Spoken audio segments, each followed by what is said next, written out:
السلام عليكم، مرحبا بكم معايا في فيديو جديد على قناتي. ان شاء الله تكونوا كامل لاباس. اليوم جيتكم بوصفه جديده تاع هذا الخبز المنفوخ. كما راكم تشوفوا الصوره تعبر عن نفسها.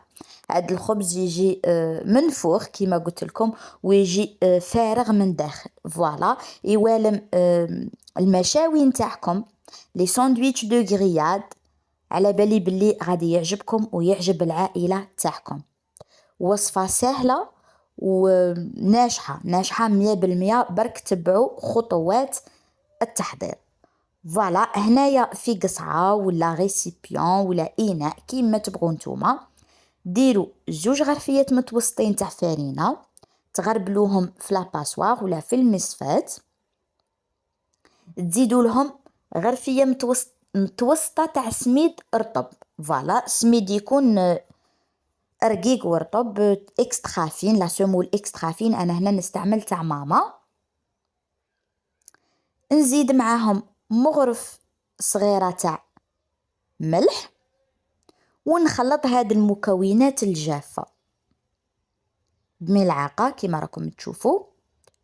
ومن بعد نزيد مغرف كبيرة ماشي معمرة بزاف تاع خميرة الخبز ليفيور بولونجير، مع مغرف صغيرة تاع سكر. هنا السكر يخلي الخبز يخلي الخميرة تتفاعل والخبز يجينا أحمر. فوالا ونلم بالماء. هنا العجينة ما نجروهاش، نخلوها متماسكة شوية. من بعد ندلكوها. السر تاع هذا الخبز باش يجيكم فارغ من داخل ويتنفخ كما شفتوا في لا فيديو، لازم الدلك. تبقاو تدلكوا في العجينة كما راكم تشوفوا في لا فيديو، وخطرة على خطرة تزيدوا لها شوية ماء باش هذيك العجينة تتشرب بالماء وتجينا ليس، تجينا رطبة. وكي نحسوها سيبون بدات ترطاب وهكا تطرطق ما بين يدينا، نعرفوا بلي راهي مدلوكة بيان. هنا نديروها في باسينة اللي تكون بالغلاق تاعها، ندهنوها بشوية زيت ونبلعو ونخلوها تخمر. اللي عندها بيتخان تنجم تدير في البيتخان، اللي ما عندهاش عليها وعلى يديها تدلك وتعاود. بصح ماشي حاجة كبيرة، ماشي كيما المسمن، شوية شوية. هنا شوفوا كيفاش خمرت معايا ما شاء الله. راني نديغازي في هذاك الخمور، وكيما شفتوا معايا فيها هذوك لي بول هكا كيما الفقاعات، تبين بلي العجينة راهي ناجحة ومدلوكة معانا جيدا. هنا العجينة قطعت لي 8 خبزات، معناتها قسمتها إلى 8 قطع.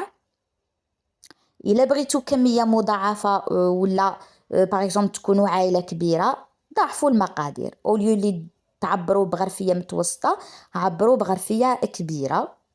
هنا راني نشكل في الخبزات. شوفوا حكمت هذيك القطعة تاع العجينة الصغيرة، كمشتها هكا شوية بين صباعي، ومن بعد شكلتها هكا خبزة صغيرة على سطح العامل. ومن بعد نكون موجدة هكا بلا ولا قصعة فيها السميد، توجور سميد الرطب، ونبقى نغلف فيها هذوك الخبزات كاع بالسميد ساير داير تو. فوالا هنا نغلفهم كاع، ونكون موجده ان بلاطو مفرشه فيه دي طورشون ولا مفرشه فيه سرابيت باش نحط فيهم هذوك الخبزات. فوالا توجور باش تسهل عليكم هذا النوع من الوصفات، تكونوا موجدين صوالحكم ومنظمين اموراتكم في المطبخ نتاعكم. هنايا نخليهم شويه يرتاحوا باش كي نجي نحلهم ولا نابلاطيهم ينتحلوا معايا بسهوله فاسيلمون. في نفس هذاك البلاطو اللي كان فيه السميد نبقى نحل في الخبزات هكا على شكل دائري، وكي نشوفهم يتلصقوا معانا نعاونهم بشويه سميد، و اون ميم طون نقلع هذاك السميد الزايد، ليكسيدون تاع السمول هذيك نقلعها.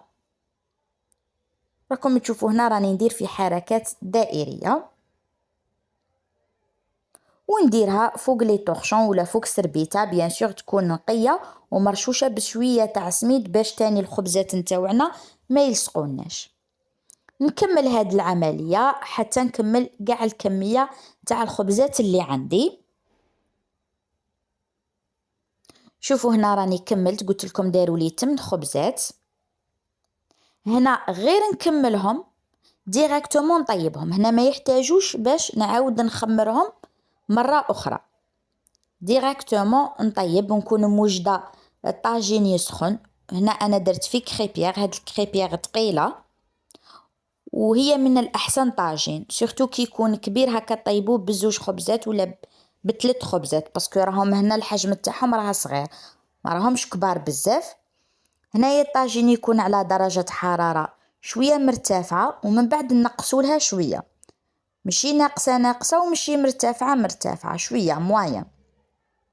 نديرو الخبزة تاعنا طيب، بصح هنا عندي تدبيرة ولا لاستيس باش الخبز هذاك يجي منفوخ. كي ديروها طيب يا ربي 1 مينوت وعاودوا قلبوا من الجهة الأخرى، تاني خلوها يا ربي 1 مينوت دقيقة وعاودوا قلبوا، عاودوا دقيقة وقلبوا، غير هكا تقلبوا فيها حتى تبدا تتنفخ معاكم. كي تشوفوها راهي بدات تتنفخ تبقاو تضربوا فيها كيما راه موضح امامكم في الفيديو. كي تبقاو هكا تضربوا فيها تزيد تتنفخ، كي شغل تحفزوها باش تطلع هكا تتغونفلا. فوالا شوفوا هنا كيفاش بدات تتغونفلا معانا، راهي فريمون كيما البالون. شوفوا،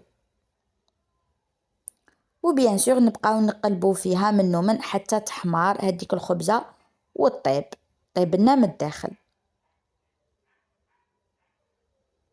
هنا راني ندير معاكم الخبزه الزاوجه، شوفوا راح نبقى نقلب فيها ونعاود نقلب حتى تتنفخ. شوفوا هذه كيفاش تنفخت، تاني تنفخت راهي بلوطه.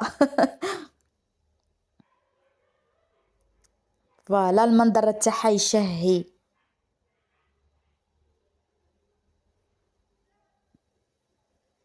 نزيد معاكم تاني هاد الحبة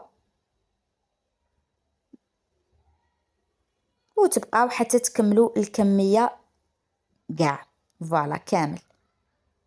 هاد الخبز يجي بزاف بنين، فيه البنة هذيك تاع المطلوع تاع الطاجين تاع زمان،